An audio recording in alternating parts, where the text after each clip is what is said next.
Ayan guys, tapos na tayo mag-shopping at dito tayo mag-pila sa machine. Tayo na ang mag-i-scan ng code. Dito na tayo magbabayad. Ito yung mga pinamili ko.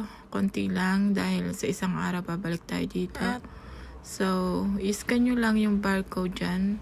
Tapos, tingnan nyo yung mga prices sa screen kung tama. So, isunod natin i-scan itong dumplings. Ayan, lagi nyo titingnan yung prices. So, 65.80.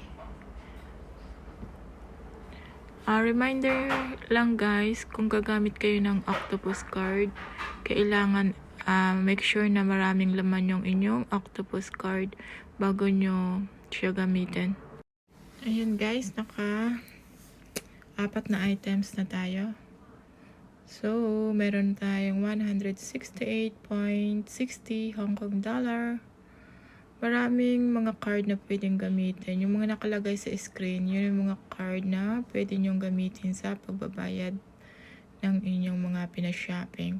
And guys, at ang total price ng ating shopping ay 221.50.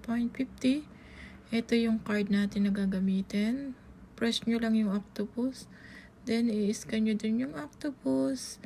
Ayun, yung total na inyong babayaran at andyan yung resibo natin.